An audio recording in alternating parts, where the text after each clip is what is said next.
Basi katika kitabu cha Danieli mlango wa 3 kuna habari kuhusu Danieli. Danieli alikuwa ni mtumishi wa Bwana na alikuwa mtumishi ambaye alikuwa katika nchi uhamishoni, maana asifiwe. Na tunavyojua ya kwamba katika hali ya mateka, basi maisha huwa ni magumu, maisha huwa inabadilika.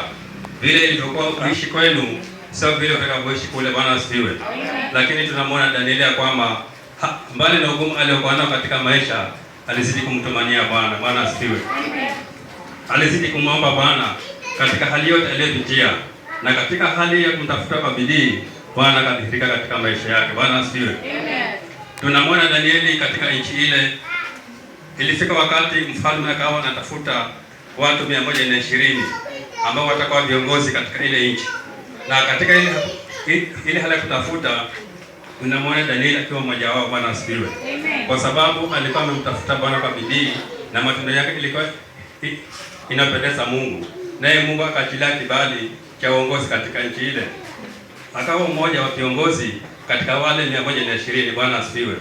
Hii inadhihirisha kwamba Bwana hata kama unapitia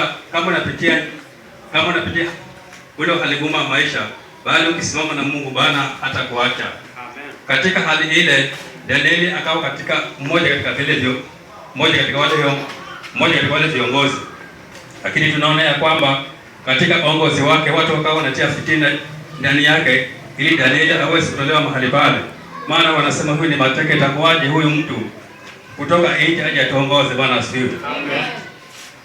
Chuchu zikaanza kuingia katika uongozi wa Danieli. Bwana asifiwe. Watu wakamwonea wivu, wakatafuta njia na sababu ili maondolewe mahali pale. Bwana asifiwe. Lakini tunaona kwamba Mungu akamzidishia kibali. Ikafika wakati yule mfalme akawa anataka watu watatu muhimu katika nchi yake, na Danieli akasongezwa juu. Bwana asifiwe. Danieli akaongezwa juu.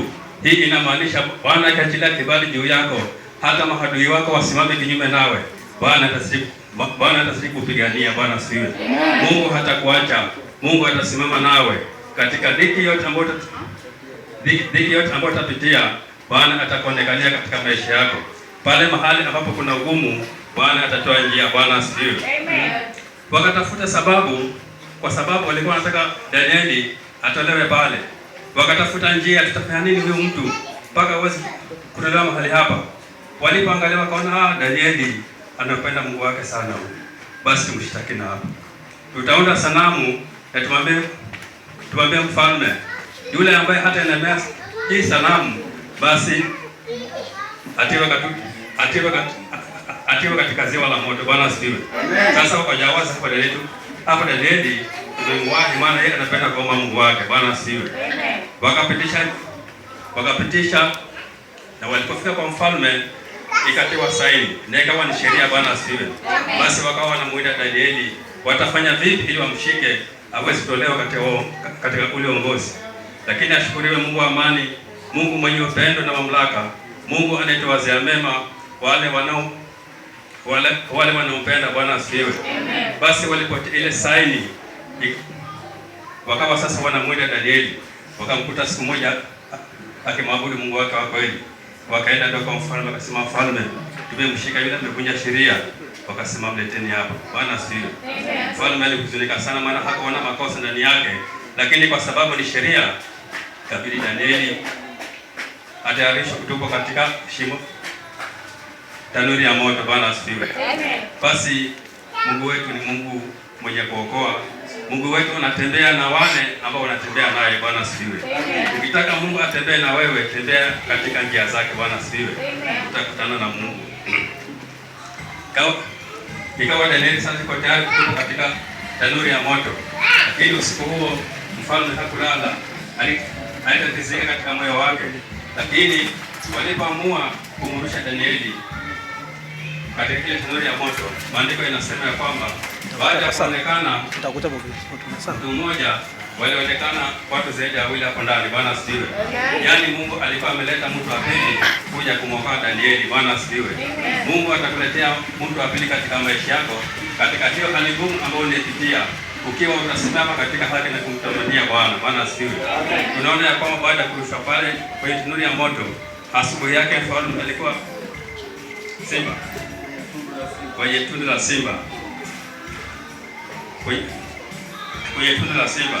Asubuhi yake mfalme akaja akiwa anajua Danieli hayupo, lakini alipoita Danieli, Danieli akaitika.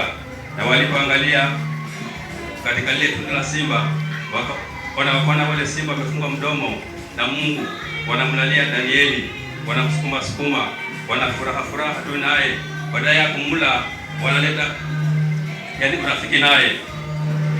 Hapo ndipo mfalme akajua ya kwamba Danieli alikuwa mtu wa Mungu, akaamrisha atolewe katika ile tundu ya simba, na wale maadui zake ambao walikuwa wamemshtaki hao pamoja na familia zao na mali zao, wakatiwa katika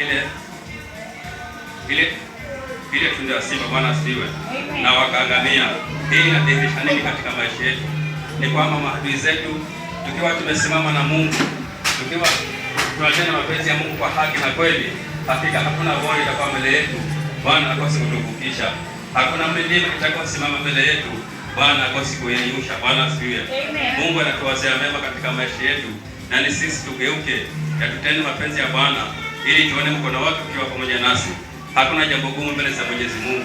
Hakuna jambo gumu mbele za Mwenyezi Mungu, na hakuna kikwazo ambacho ni kigumu Mungu ambacho hawezi kuondoa. Bwana asifiwe. Mungu ana mamlaka na anaweza kila jambo, na anaweza kutoa njia mahali popote. Kama alitoa njia pale bahari ya Shamu na wana wa Israeli wakapita, hata wewe na mimi katika maisha yetu tukisimama katika haki na kweli, Bwana atatoa njia katika pale mahali ambapo kuna ugumu katika maisha yetu. Bwana asifiwe. Kwa hivyo ni kwamba tusimame katika njia za Bwana kama tunataka kuona mkono wa Bwana ukiwa pamoja nasi. Bwana asifiwe. Tusimame katika njia za Bwana, tubadilishe mwenendo yetu, tubadilishe njia zetu, vitendo zetu, fikira zetu na hata kunena kwetu kumpendeze Bwana, ili wakati wa dhiki unapokuja, wakati wa milima inaposimama mbele yetu, wakati wa mabonde yanapotawala njia zetu, Bwana hawezi kutuokoa. Bwana asifiwe. Bwana ni mwepesi kuokoa yule ambaye anatembea naye, ikiwa tu tutasimama na kufuata eleo yake. Bwana asifiwe. Kwa haya machache Mungu akubariki.